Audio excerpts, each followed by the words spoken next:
Bonjour à tous, c'est CrazyDoob pour le site Crazy Makers pour une petite vidéo de présentation d'un de mes projets donc qui est pas tout récent, voilà, il est terminé depuis un certain temps.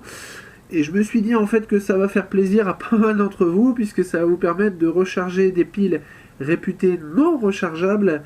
Donc sous certaines conditions, ce sera valable également que pour certaines piles. Donc il faut savoir que les piles concernées, ça sera uniquement les piles alcalines. Pour tout ce qui est piles salines, ce sera des piles qui ne pourront pas être rechargées. Voilà, concernant ces piles alcalines, voilà, ça fait des décennies qu'on nous dit une fois que la pile est vide, il faut l'acheter. C'est pas vrai du tout. Voilà, après certaines recherches sur internet, il s'avère en fait que ces piles alcalines peuvent être rechargées jusqu'à une dizaine de fois. Voilà, sous certaines conditions, bien évidemment. Il faut que la pile soit pas non plus dégradée. Donc en fait, la règle principale, c'est que la tension aux bornes des piles soit pas inférieure à 1,25 V. Si la tension est inférieure à 1,25 V, ça veut dire que les composants internes de la pile sont trop dégradés pour pouvoir être rechargés. Voilà, donc toutes les piles qui ont une tension supérieure à 1,25 V peuvent être rechargées. Voilà. Donc là en fait j'ai créé un petit circuit donc basé sur un Arduino. Donc à savoir que la partie Arduino n'est pas forcément nécessaire, hein. Vous trouverez sur internet des circuits de charge sans toutes ces petites fioritures. Moi voilà, ce que je voulais c'était quand même pouvoir afficher un petit statut, savoir quand ma pile est chargée, et puis la recharger dans de bonnes conditions surtout, hein. Donc concernant le circuit, c'est vraiment pas compliqué. Donc en fait on va avoir, pour ceux qui connaissent, quatre petits circuits régulateurs en fait, hein, à base de LM317. Donc en fait le LM317 c'est un composant qui va transformer une tension d'entrée en tension de sortie. Donc quatre petits circuits de régulateurs. Donc hein, on peut voir que le circuit se répète 4 fois ici. Donc en gros on vient rentrer une tension de 5 volts et on vient générer une tension d'1,70 V qu'on envoie dans les piles. Voilà, puisque les piles, on va les recharger à 1,70 V. C'est 10-20% de plus que la tension nominale de la pile. Donc, la tension de base étant 1,5 V, voilà, ça vous fait à peu près ça.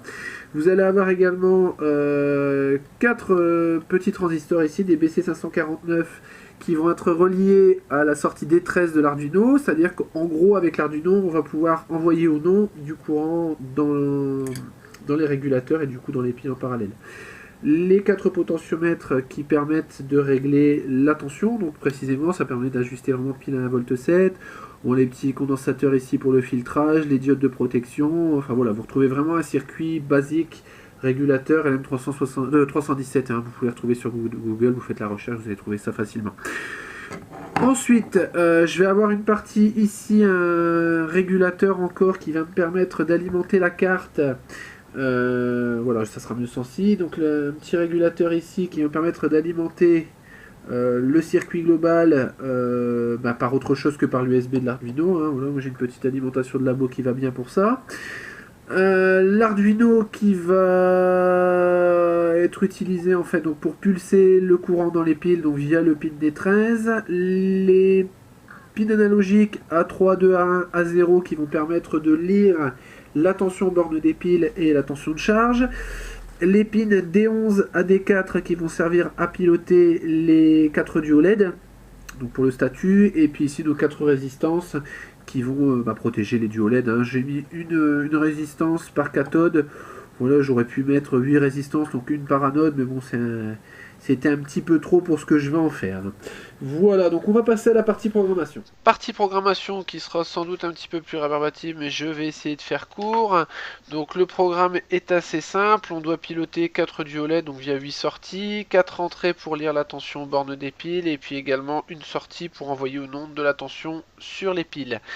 Donc on doit d'abord définir un coefficient. L'Arduino, en fait, quand on va lire une entrée, on va retourner en fait une valeur entre 0 et 1024 qui correspondra à 0 à 5 volts. Donc comme on doit nous récupérer une tension, on vient trouver le coefficient entre la valeur présente, récupérée par l'Arduino et la valeur de tension réelle. Donc pour ça, on vient mesurer la tension au bord d'une pile et on la compare avec la valeur lue par l'Arduino. On obtient donc un coefficient. On vient définir le temps de charge, ensuite le temps de pause, la tension de consigne qui est la tension à partir de laquelle la pile est considérée comme chargée, la tension à partir de laquelle la pile est considérée comme HS. Là, ce sera les différents arrêts où je vais stocker les états des LED avant de les activer. Ça va me permettre également de déclarer les différents pins à différentes sorties nécessaires pour activer et désactiver les LED. C'est plus pour alléger le programme que je passe par des arrêts. Je viens déclarer ici les différentes sorties, donc le pin 13 qui correspond au pin qui va envoyer au nom du courant dans les piles. Ici ce sera les différentes sorties pour les dios LED. On vient créer une petite fonction qui va lire la tension borne des piles. Donc on voit bien qu'on lit sur un des pins analogiques entre A0 et A3 et on vient diviser la valeur obtenue par le coefficient. Ici on va effectuer une série de tests sur les piles. Donc on vient mesurer si la tension n'est pas inférieure à 1,25 V, auquel cas on charge une erreur dans l'arrêt. Arrêt-erreur, hein, tout simplement. Donc ça s'appellera le charge KO en l'occurrence. On vérifie si la tension des piles est inférieure à la tension de consigne, donc 1,60 V, auquel cas on active la LED de charge, sinon on la désactive.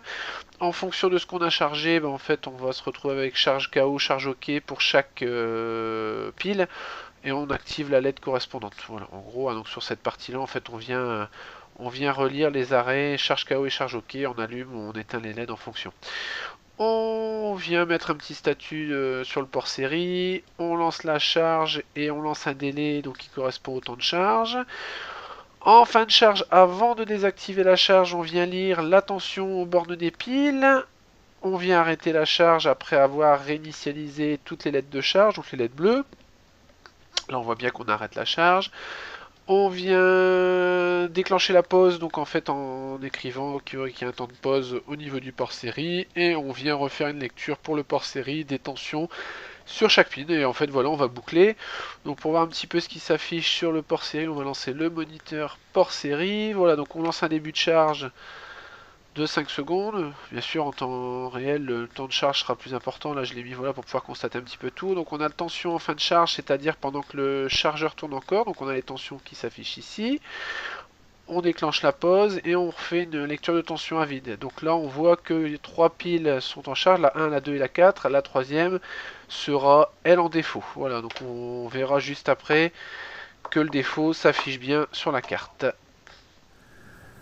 Concernant le fonctionnement, c'est pas très compliqué. Les 4 petites lettres de statut qui sont rouges pour préciser soit qu'il n'y a pas de pile, soit que la tension de la pile est inférieure à 1,25 V, donc la pile trop dégradée pour être rechargée. Donc on peut commencer à mettre les piles dans le chargeur, enfin dans le bloc chargeur, hein, c'est un vieux chargeur au champ que j'ai recyclé. Voilà, donc là on voit bien que la première pile reste avec un défaut, donc les LED de statut sont actualisés à l'allumage de la petite LED ici en fait qui est raccordée au pin D13, pin D13 étant celui qui pilote les 4 régulateurs. Je vais mettre la seconde pile. La seconde pile, quant à elle, est encore en état, tension supérieure à 1,25 V, donc elle peut être rechargée. Donc on voit la LED qui passe au bleu pendant la charge et qui s'éteint pendant la période de pause.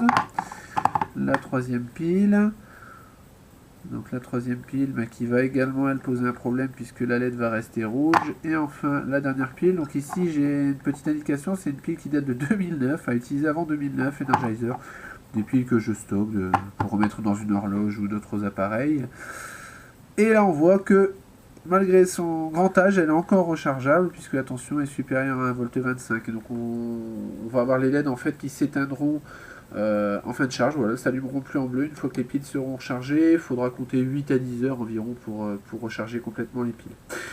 Voilà, si vous avez des questions, des commentaires, n'hésitez pas à les laisser sur la vidéo ou sur le site crazymaker.fr où vous retrouverez l'ensemble du projet, les schémas électriques, le programme, enfin voilà tout ce qu'il vous faut pour reconstruire la même chose. Pensez à laisser aussi un petit j'aime sur la vidéo, ça fait toujours plaisir. Voilà, à bientôt pour une nouvelle vidéo.